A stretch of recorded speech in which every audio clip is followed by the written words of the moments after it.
But more importantly than that, no man wants his woman to be out like that. Salute, Goodbreads. Welcome to the Mr.Goodbread reaction channel. And we nix in the intro. Normally, I tell you how we learn from fools, right? But today, we got the Honorable Miss Phylicia.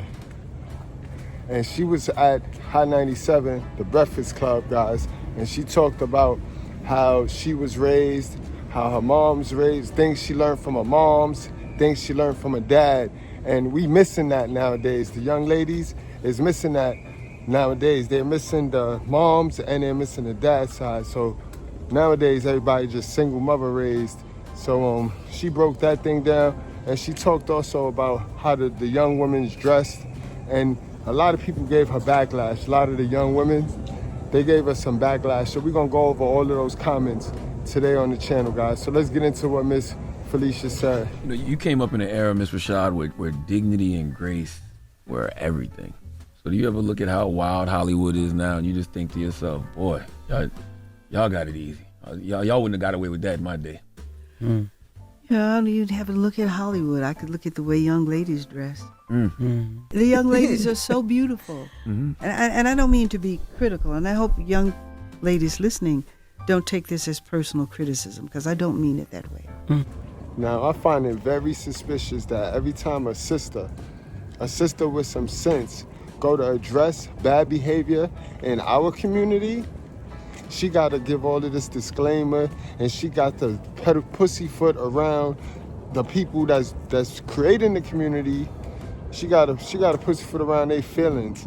Did you peep how Miss Rashad, she pussyfooted around the lady's feelings before she said what she had to say? And everything she said was facts. Why do you got to do all of that? That's the thing that I'm saying. But you're young queens. I'm taken aback when I see on a college campus young women dressed in strips of clothing. But more importantly than that, no man wants his woman to be out like that. Right? Okay, Goodbread. So, of course, we had one female who commented under the video, why is a man's approval the most important thing when it comes to a woman? They have to let that mindset go. Now, guys, let's be honest. Only losers talk like this. Only people that are not willing to compete talk like this, guys. This is what it's all about. Everybody want acceptance. Everybody want to be liked by somebody else. And you see, when relationships, opposites attract. You see, men and women attract. Men and women were made to attract to each other. So caring about what the opposite person think, it's normal. It's very normal. So don't try to act like it's not normal. And only ugly women have this mindset. Only the ugly women and the participation award women, the women that want equal results instead of the equal opportunity. Ma'am, go fix yourself instead of commenting foolish stuff like this in the comment section. Let's get to the next one. Let's stop making everything about men. Some of y'all dress like Mother Teresa and still don't have a man. And it's always the ugly ones that got the cutest, slickest stuff to say, guys. Always. What does dressing like Mother Teresa got to do with the fact that y'all out here with no clothes on and still don't no man want y'all? Right? Y'all got no clothes on and don't no man want to take y'all serious and commit to y'all. And this is Phylicia Rashad giving you some good advice, my sister. This ain't one of the brothers telling y'all how y'all should act.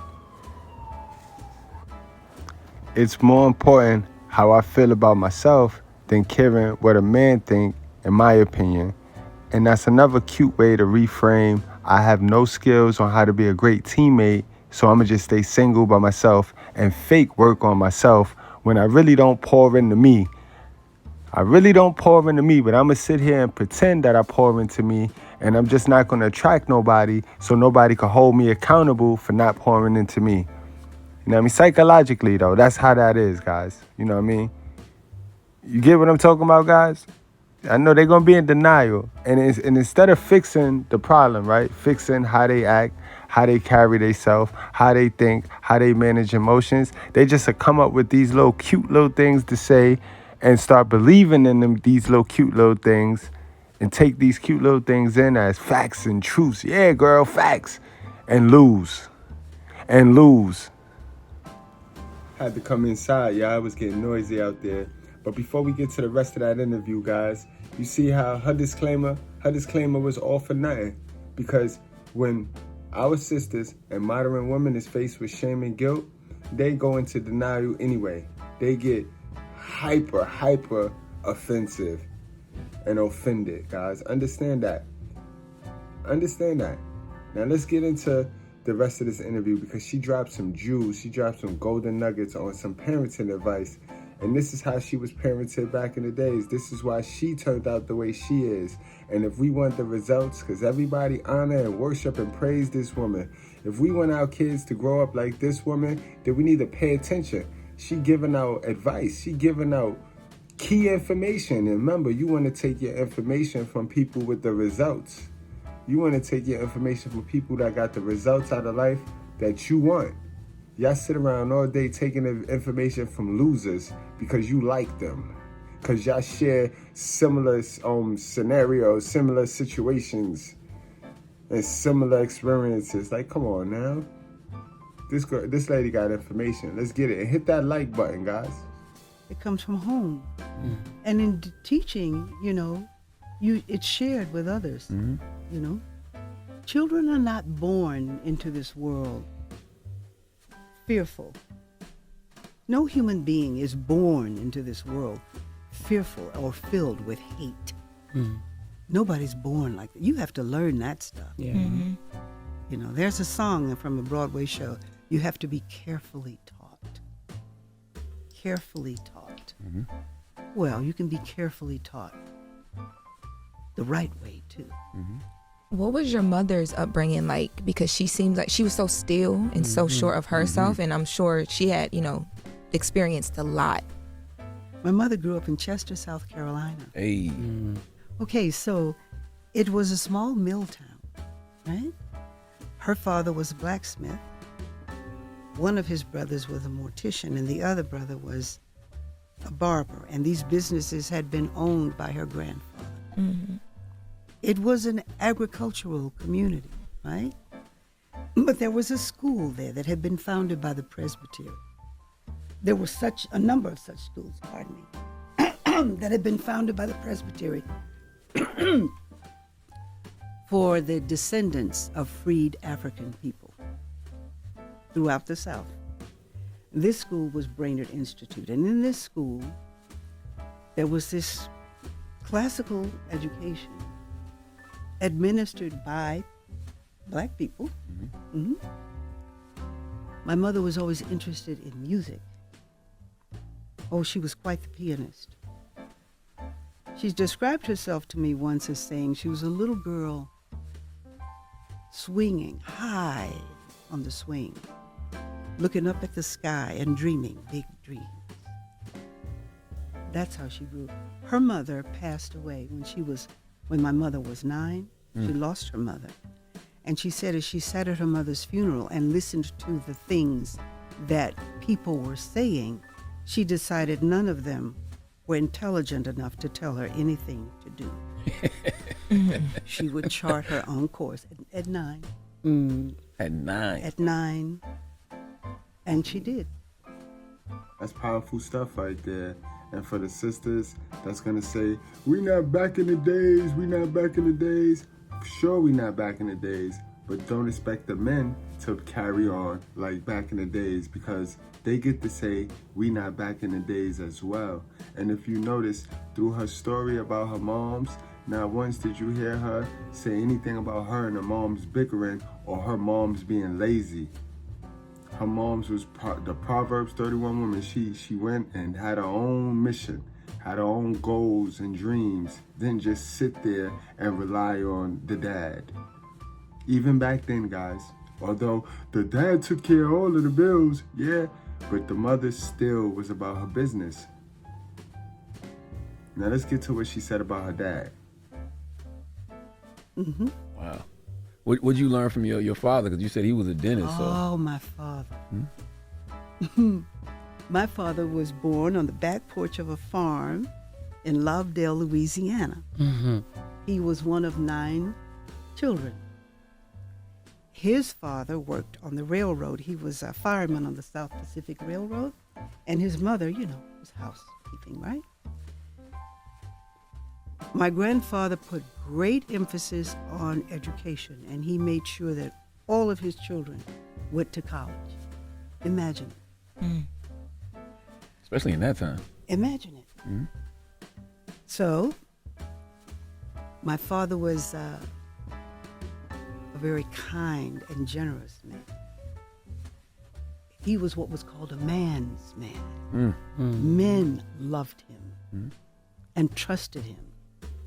He was always the treasurer of the dental association because they said if Tex takes care of the money, we're in good shape. He was organized. He was very clean. He loved music. He loved theater. He loved the arts. He came to see any and everything we did. Whatever it was, he was very supportive. He was so handsome. He was so handsome. And he was so good. He did things that people didn't know he did. He was like that. And in his office, he dealt with people's pain and anxiety every day. And they came to him and trusted him. And when they couldn't pay, he'd work out a payment plan for them that was convenient for them. They didn't have to go anywhere and incur interest rates. He would work that out for them. When my father passed away, at his viewing, the line stretched out of the mortuary. Wow. All the way down the street, all the way around the block.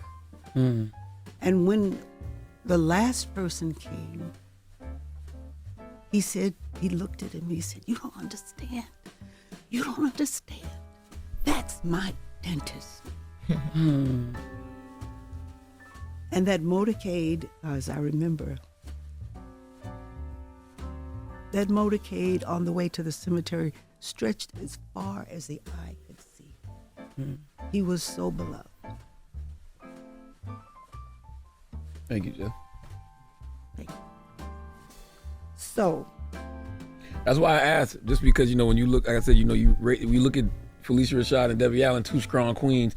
Somebody had to raise them. Somebody had to instill that in them. And as a father raising 4 beautiful black girls, I'm just always thinking about, what should me and my wife be instilling in them all the time, just so they grow up to be strong black women. when you love them, That's what my mom says all the time. Just when you them. love them, that's Yep. all. My father, if I can remember one great instruction, my father gave me 2 great instructions. He said, and I was a little girl, he said, never let anybody run over you. I was 5 years old when he told me that. Never let anyone run over you. And then later on in life, he said, always know the balance of your bank account and keep your own money. Yeah. Great pieces of advice from the moms and the dad, yo. And that's why she's who she is today, guys. So let's get to the information if we don't got the information. And if you got the information by your results in life. So don't get mad at me. Don't get mad at nobody. Be mad at yourself. That's when things will start to change, guys. Now, y'all enjoy the rest of y'all day. And I know this was a bit different for what we do over here, but she was a celebrity, so I said, let me add a little bit of personal growth and awareness. Hit that like button, guys, on your way out. I'll see y'all later. Also, check out the video that's going to pop up on the screen. I think you missed that one.